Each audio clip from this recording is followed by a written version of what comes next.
ایک زمانے میں ریگینیا کی صوفیانہ سرزمین میں جہاں سبزیوں کا راج تھا، وہاں ایک ترقی پذیر سلطنت موجود تھی جسے سپوڈونیا کہا جاتا تھا۔ یہ خوشحال علاقہ اپنے لذیذ اور ورسٹائل آلوں کے لیے مشہور تھا جو کنگ رسٹ اور ملکہ یوکون کے مہربان حکمرانی کے تحت زرخیز مٹی میں بکثرت اگتے تھے۔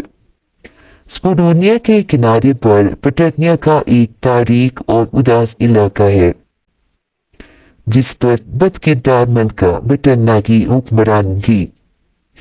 بٹرنا اپنے کریلے کے لیے جانا جاتا تھا جو بڑی ہوئی بیلوں میں اگتے ہیں، جہاں بھی پہنچتے ہیں کرواہٹ پھیلاتے ہیں۔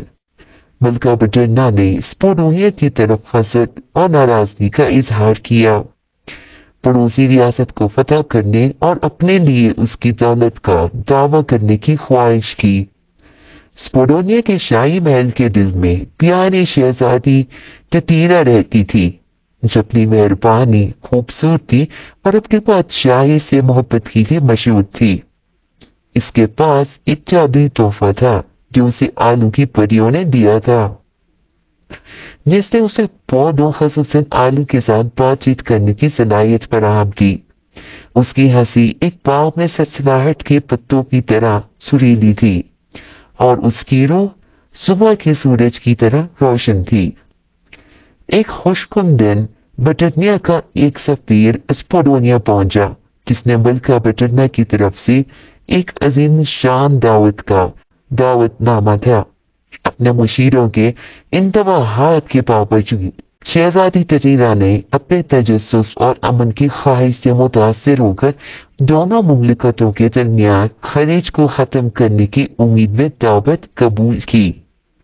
جیسے ہی شہزادی تتیرا بٹرنیا پہنچی، اس کا استقبال جھوٹی مہمان نوازی سے ہوا۔ ملکہ بٹرنا نے اپنی مدنیتی پر مبنی عزائم کو کرم جوشی کے چہرے کے پیچھے چھپاتے ہوئے ایک فریبی مسکراہٹ کے ساتھ شہزادی کا استقبال کیا۔ دعوت کا آغاز لذیذ پکوانوں کی ایک سب سے ہوا، لیکن پکوان کی لذتوں کے اندر چھپے ہوئے کریلے چالاکی سے آلو کے بیس میں تھے۔ غداری سے بے خبر شہزادی تتیرا معصومیت سے کھانے میں شامل ہو گئی، تاہم جب اس نے بیس میں کریلا کاٹ لیا، کڑواہٹ کی لہر نے اسے اپنے لپیٹ میں لے لیا۔ اس کی جادوئی طاقتیں کمزور ہو گئیں۔ ملکہ بٹرنا نے فاتحانہ انداز میں آواز اٹھائی، شہزادی کو زہر دینے اور سپوڈونیا کو فتح کرنے کی اس کی شریر منصوبہ بندی کا انکشاف کیا۔ کریلے کے اثرات کا مقابلہ کرنے کے لیے جدوجہد کرتے ہوئے شہزادی تتیرا نے پودوں کے ساتھ اپنے جادوئی تعلق پر زور دیا۔ اپنی طاقتوں کے کمزور ہونے کے باوجود وہ بادشاہی میں آلو تک پہنچ گئی، ان کی مدد طلب کی۔ اپنی اس توانائی کے ساتھ آلو نے جواب دیا، سرحدوں کے پار اپنے جادو کی لہر بھیجی۔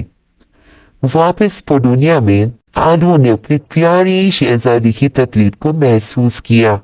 اپنی طاقتوں کو متحد کرتے ہوئے وہ پھوٹ پڑے اور تیزی سے بڑھے۔ سلطنت کے چاروں طرف ایک حفاظتی رکاوٹ بن گئی۔